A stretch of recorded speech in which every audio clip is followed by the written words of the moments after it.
warahmatullahi wabarakatuh. Hai anak-anak, selamat pagi. Apa kabarnya nih anak-anak di rumah? Semoga kalian di rumah ada dalam keadaan sehat walafiat. Anak-anak, di masa pandemi ini kalian tetap jaga kesehatan. Makan makanan yang bergizi dan perbanyak minum air putih ya. Jangan lupa juga selalu rajin cuci tangan, gunakan masker, dan jaga jarak. Anak-anak, gimana nih? Kalian masih semangat belajar di rumahnya? Nah, jangan sampai kalian belajar di rumah, semangat kalian jadi berkurang ya. Meskipun belajar di rumah, kalian harus tetap semangat. Nah, sebelum kita memulai pembelajaran, alangkah baiknya kita membaca doa terlebih dahulu agar apa yang Ibu sampaikan dapat kalian terima dengan baik dan dapat kalian pahami dengan mudah. Mari kita membaca doa menurut agama dan kepercayaan kita masing-masing. Berdoa dipersilahkan. Berdoa selesai.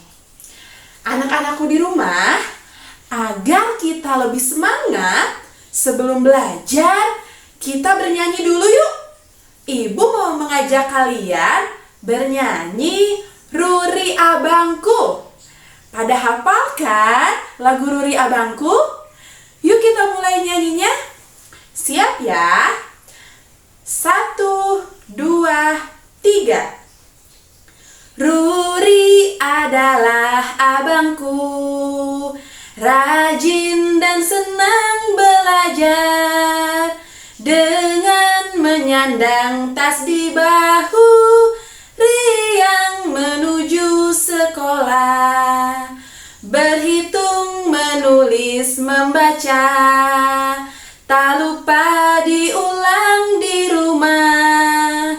Ingin aku pun demikian, serajin Ruri abangku.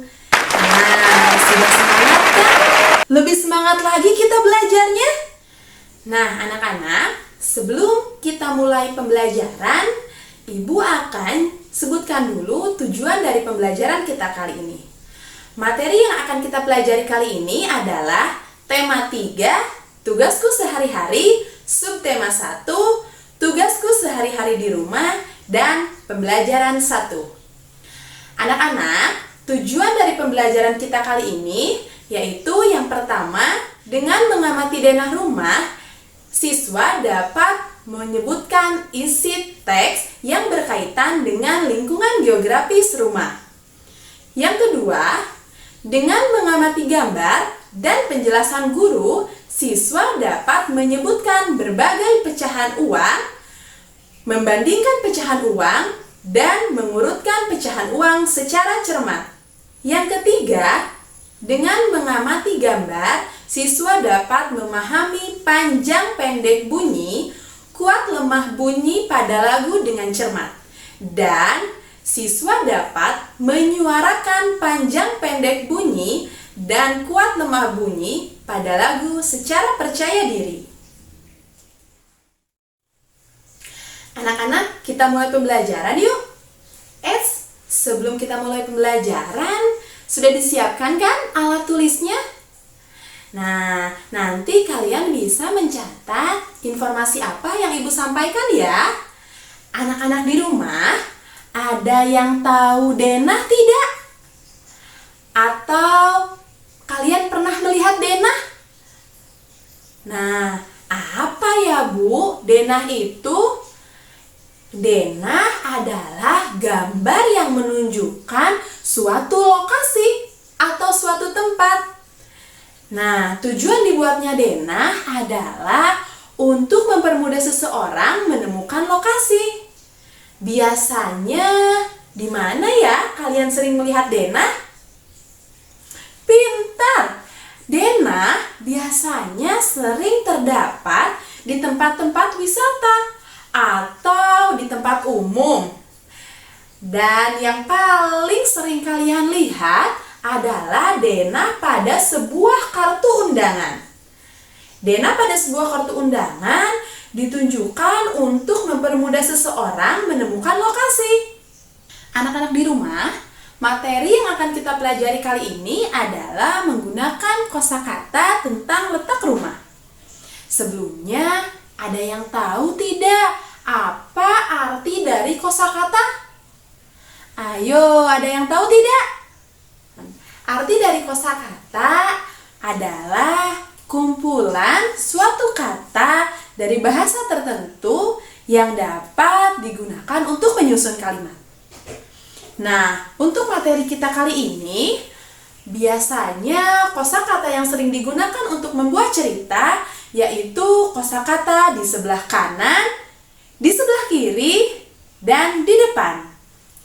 Anak-anak di rumah, kalian sudah bisa membedakan mana sebelah kanan, mana sebelah kiri? Masih ada yang belum bisa membedakan? Atau sudah bisa semua membedakan? Pinter yang sudah bisa membedakan. Bagi yang belum, akan Ibu jelaskan ya, bagaimana membedakan sebelah kanan dan sebelah kiri. Untuk mempermudah, Ibu akan asumsikan sebelah kanan Ibu asumsikan menggunakan tangan kanan. Sebelah kiri Ibu asumsikan menggunakan tangan kiri. Nah, biasanya tangan kanan kalian gunakan untuk apa saja? Tangan kanan biasanya digunakan untuk berjabat tangan, untuk menulis, untuk makan, dan masih banyak lagi hal-hal yang baik yang digunakan oleh tangan kanan. Nah, kalau tangan kiri, apa Bu? Tangan kiri biasanya digunakan untuk hal-hal kebalikan dari yang biasanya digunakan oleh tangan kanan. Jadi, ini tangan kanan, ini tangan kiri. Ini sebelah kanan dan ini sebelah kiri. Kalian harus bisa membedakannya ya. Nah, anak-anak di rumah, Ibu mempunyai sebuah gambar. Perhatikan gambarnya ya. Di sini ada sebuah denah. Dalam sebuah denah terdapat beberapa bangunan. Selain itu juga pada sebuah denah ada jalan. Ada jalan pelangi dan juga ada jalan cemara. Nah, bangunannya ada bangunan apa saja ya? Coba kalian perhatikan. Bangunannya ada rumah Bayu, ada rumah Mila, ada rumah Edi, ada rumah Christine, dan ada minimarket. Kemudian, bangunan yang ada di Jalan Cemara ada bangunan sekolah.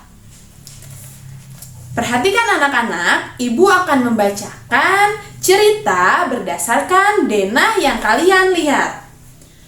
Mila tinggal di Jalan Pelangi.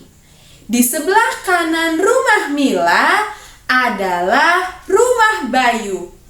Di sebelah kiri rumah Mila adalah rumah Edi.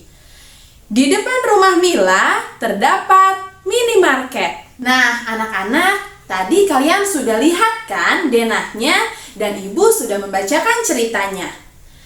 Sekarang Ibu ingin kalian menjawab soal-soal yang Ibu berikan. Coba perhatikan soalnya ya.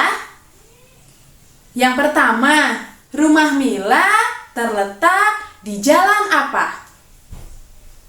Ayo, berdasarkan tadi ceritanya, rumah Mila terdapat di jalan apa ya? Kalian bisa menjawabnya? Pintar! Rumah Mila terdapat di Jalan Pelangi. Soal nomor 2. Di mana letak rumah Bayu?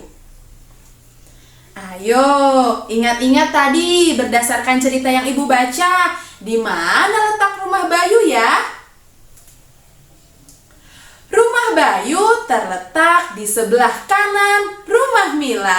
Hebat, kalian pintar. Soal yang ketiga, di depan rumah Mila terdapat apa? Tadi apa ya di depan rumah Mila? Pintar! Di depan rumah Mila terdapat minimarket. Hebat kalian! Kalian tentu bisa kan belajar di rumah, membaca atau membuat cerita berdasarkan denah. Kemudian barusan kalian menyebutkan minimarket. Minimarket? Apa ya Bu yang disebut minimarket? Minimarket adalah sebuah toko kecil yang mudah dijangkau. Biasanya minimarket terdapat di kota-kota.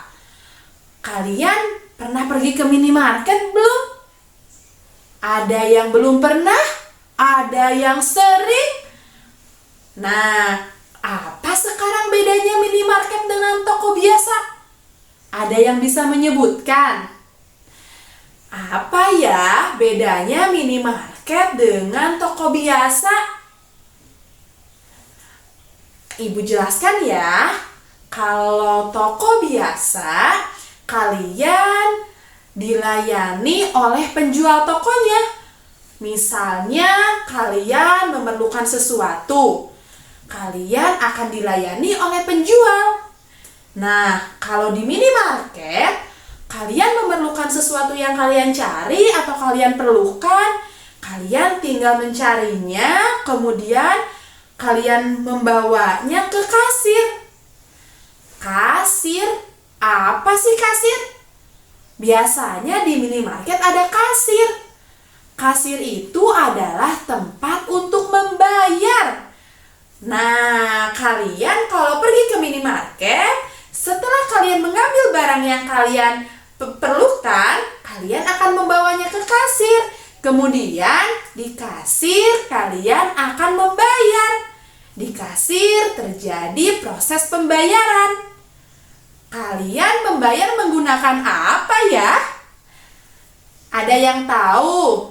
Pintar!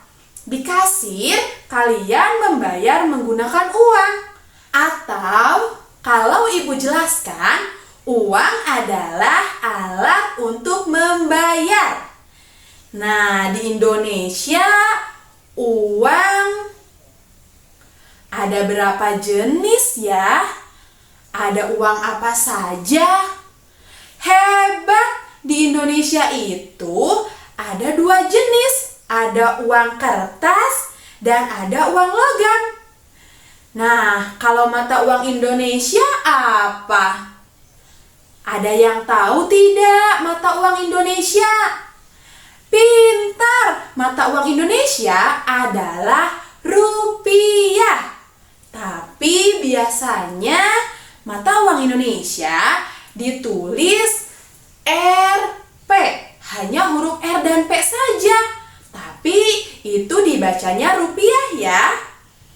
Nah, anak-anak, sekarang materi yang akan kita bahas adalah tentang uang logam. Uang logam, satu buahnya itu biasanya disebut keping. Nah, di dalam setiap uang memiliki nilainya masing-masing. Jadi setiap uang itu nilainya berbeda-beda ya. Sekarang, kalau dalam uang logam, ada berapa jenis ayo di Indonesia yang beredar uang logam? Ada berapa ya? Kita sebutkan sama-sama yuk. Yang pertama ada 100 rupiah. Ditulis Rp titik 100,00. Dibaca 100 rupiah. Yang kedua, 200 rupiah. Ditulis Rp titik 200,00. Dibaca 200 rupiah. Yang ketiga, ada 500 rupiah. Ditulis Rp titik 500,00. Dibaca Rp500. Yang keempat ada Rp1.000. Ditulis Rp titik 1.000,00.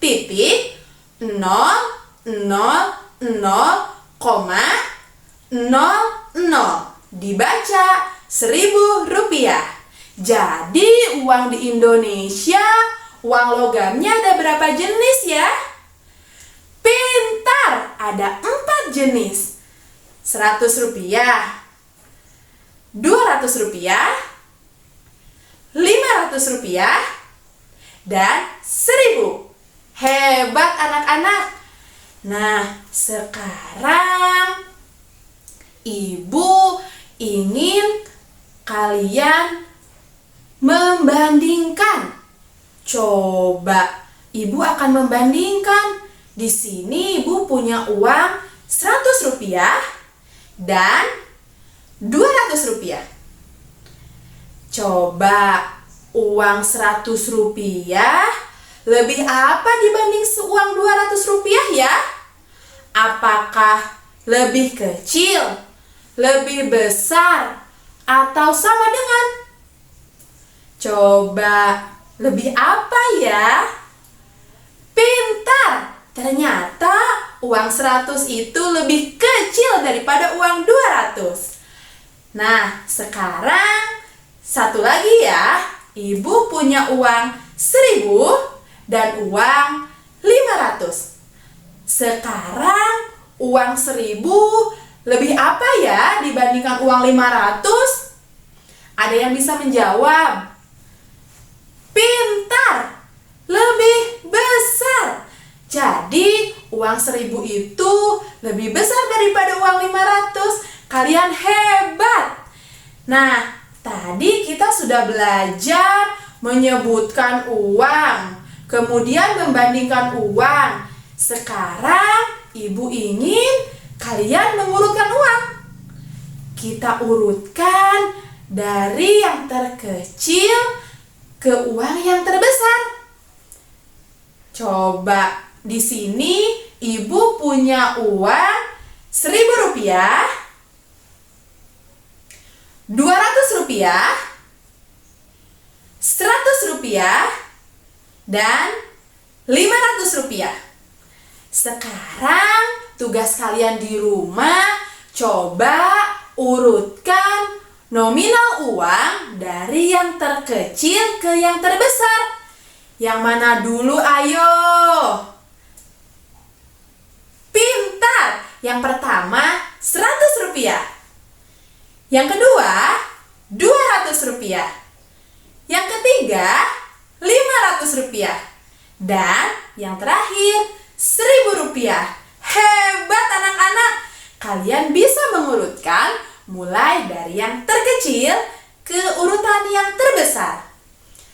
Sekarang coba urutkan dari yang terbesar ke urutan yang terkecil. Yang mana dulu ya? Pintar. Rp1.000,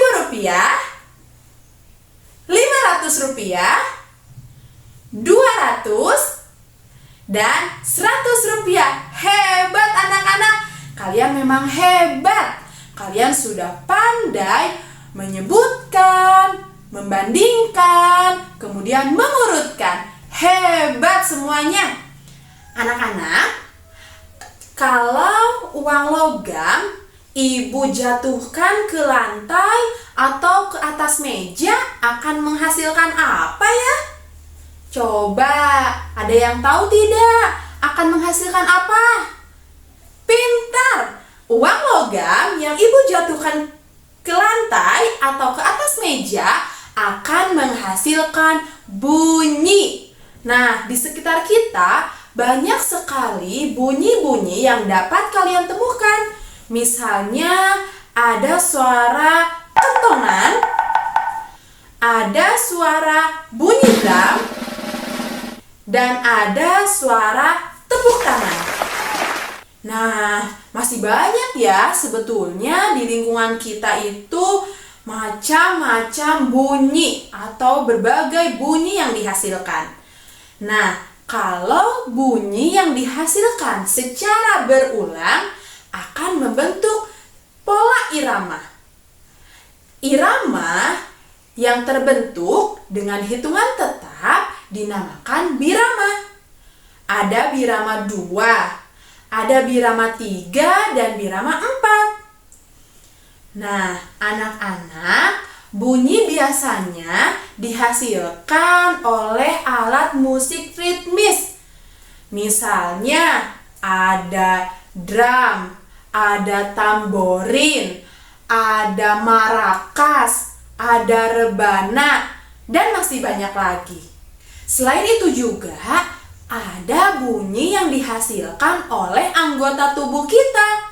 Di antaranya ada bunyi yang dihasilkan oleh tepuk tangan, oleh lentikan jari, ataupun oleh hentakan kaki. Nah, itu macam-macam bunyi yang dihasilkan oleh anggota tubuh. Anak-anak, nanti kita akan belajar membuat pola irama. Pola irama atau birama 2 yaitu berarti 2 hitungan. Kalau birama 3 artinya 3 hitungan. Dan birama 4 artinya 4 hitungan. Anak-anak, ibu akan mencontohkan membuat pola irama dengan menggunakan anggota tubuh. Sekarang ibu akan mencontohkan pola irama dengan birama 2. Perhatikan ya. Nah, itu contohnya pola irama dengan birama 2. Sekarang ibu akan mencontohkan pola irama dengan birama 3.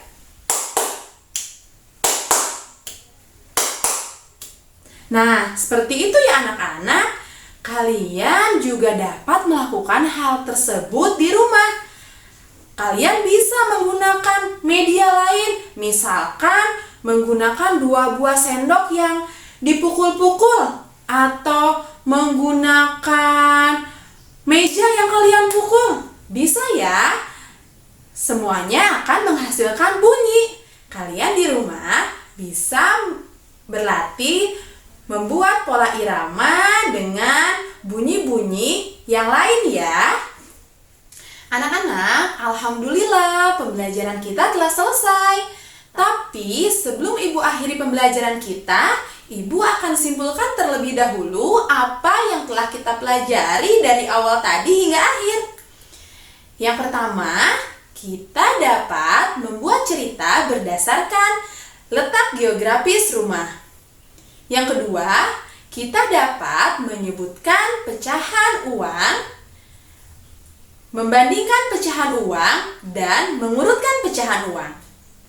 Yang ketiga, kita dapat berlatih membuat pola irama. Anak-anak, untuk kalian berlatih di rumah, ibu akan memberikan tugas ya. Persiapkan alat tulisnya. Yang pertama, buatlah denah letak rumah kalian. Kemudian, buat cerita berdasarkan denah yang telah kalian buat. Yang kedua, tuliskan nilai uang pada mata uang berikut. Yang ketiga, buatlah pola irama dengan birama 2 dan birama 3. Nah, anak-anak, itu tugas yang kalian kerjakan di rumah ya.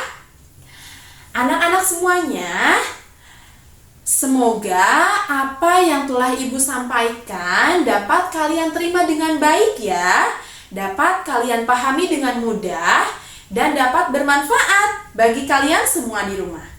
Tetap semangat ya, meskipun kalian belajar dari rumah. Akhir kata, ibu ucapkan terima kasih untuk perhatiannya ya anak-anak. Sampai berjumpa di pembelajaran berikutnya. Wabillahi taufiq wal hidayah. Wassalamualaikum warahmatullahi wabarakatuh.